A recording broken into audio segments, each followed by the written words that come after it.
Hello, welcome to ET. I'm Sophie Shalacy, and happy early Mother's Day. In celebration of Mother's Day all week, we are talking about all things motherhood. Today, we are talking about something that is a very big challenge for me personally, naming your baby. Joining me today is Erin Ziering. She is the co-founder of Millennial Mamas and the wife of 90210 star Ian Ziering. Welcome. Thank you for having me. Thank you for being here. Yes. So you have two beautiful girls. Mm-hmm. How old are they? They have a birthday? They have a birthday, 7 and 5. Magical age. So fun. And their names are Mia and Penna. Mm-hmm. So the big question to start off with is, how did you choose their names? Our naming situation was really intense. Ian has a lot of opinions, for one, and he also had special letters. He wanted to name the girls after his parents that had passed away. Okay. So his mother, he wanted to name our first child after, and her name was Muriel. And Ian wanted an M name. Didn't have to be her name, but it had to be an M name. Okay. Mia was the only name that we agreed on with an M name. Like, that's it. Like, he was so opinionated. He wanted Marley so bad, and all I could think about was the dog. Yeah. Like, we can't name our kid after a popular movie about a dog. It was out at the time. That was the first thing that came into my head, too, and it's been years since that movie came out. Exactly. I was like, it's a dog that died. We can't do that to our child. She probably wouldn't know now, but it's okay. So, and then tell me about Penna. Penna was a little more interesting. I was given a P for his father, Paul, to name her, and I could not think of anything. I was not feeling any of the P names, and I came across the name Pen, and I really liked it, but it sounded a little masculine, and I didn't want to give her a name that was also, could be a boy name, so I needed something feminine, and my friend called me. She was on a trip, and she was at the River Penna, and she said, I came to her in a dream, and kind of gave her some motherly advice, and I thought, that's a beautiful word. I looked it up, and Penna was spelled P-E-N-H-A, and it meant beloved in Swahili. I thought that was beautiful. It meant feather in Russian, the way I changed the spelling to. And I just thought this was such a beautiful name. Didn't know anyone with it, and I don't think there is anybody out there with that name in America. So we gave her the name Penna. That's great. Yeah. What about middle names?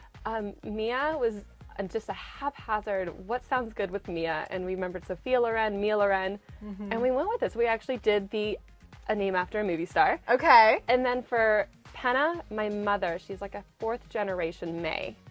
And she did not give me that middle name because she did not like her middle name. Aww, and when that's cute. Yeah, I think it's so cute. Penna May. Yeah. Very kind of Southern. I love that. And my mom was not happy. She's like, I don't like it. You get lots of opinions when you tell people what you're naming your child. Oh, yes, and we're going to come back to that in a minute. But first, I want to talk about the popularity of pop culture and television celebrity-inspired names. Now, believe it or not, 90210 is still inspiring baby names today. Our friends at names.org recently did a study about how many babies have been named after those 90210 characters. Dylan, Brandon, and Brenda were the biggies, but Steve did come in at number 4. Named for your hubby, of course. So what is your take on naming kids after TV characters? I love it. I mean, Mia, definitely Mia Loren, and I would love to give our child a name after, if we had a third, I would love to give it one of Ian's character names. If we had a boy, it'd be so fun to name it Steve or Finn. I think there's some Sharknado in there too. Yes. But I love the 90210 names. They're so fun. Yeah, it's super fun, and Friends is still inspiring names today. Some of the ones today that are really popular are Game of Thrones, there's Arya, Amelia, Khaleesi, Maisie, Tyrion, Star Wars, Luke, Leia, Lucas, Anakin, even Star and Han are inspiring names, which I think is so cool. Disney's always popular. Ariel is still a biggie. I think that's so cool. My niece is named Ariel, and I actually know 2 girls in my daughter's dance class named Khaleesi and Arya. Really? It's true. I was like, what? That's the coolest thing. They named their daughters after the Game of Thrones girls. Okay, real life. It's happening. Real life. I like it. Is out it. there. I've met their sisters, so okay. Big fans. They're sisters, and they're both named after Game of Thrones. Yeah. How cute is that? That's so true. Okay, now here is something that a lot of parents grapple with. Do you tell people ahead of time once you've chosen the name? You know, I do, because I can't keep my mouth shut to anybody. But I'm the sick one. Yeah.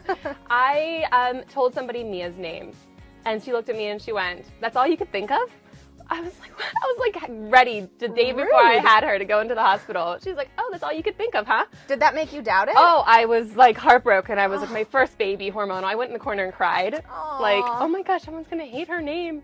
But I don't know. She has like 5 Mias in her class, so it's okay. It's popular.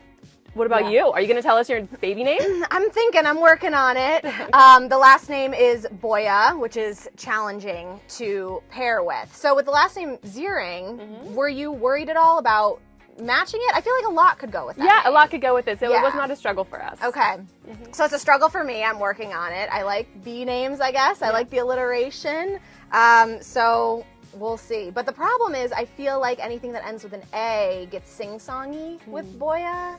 So I don't know. We'll see. Could be fun. It could be fun. Yeah, we got to find the right one. Now, before we wrap things up today, tell me about the work that you are doing with Millennial Mamas. The Millennial Mamas, I partnered with one of my best friends and fellow blogger, Vina Crownholm, and we launched a collaboration site together. We both had different interests, but we found that both as mothers, we had so many similarities, and we wanted to find a way to bring more women together, to share our love of different women, and to also host really fun things. So we've been getting together, we have conversations about motherhood, and share a lot on our social medias and on our blog, so you can check us out. So where can people find you? TheMillennialMamas.com, and on social media at The Millennial Mamas. Amazing. Thank you so much. Thank you for being here. Thank you. Thank you so much for watching. Be sure to stick with etonline.com for all things Mother's Day. Happy Mother's Day to you. Happy Mother's Day to you, too. Thank you.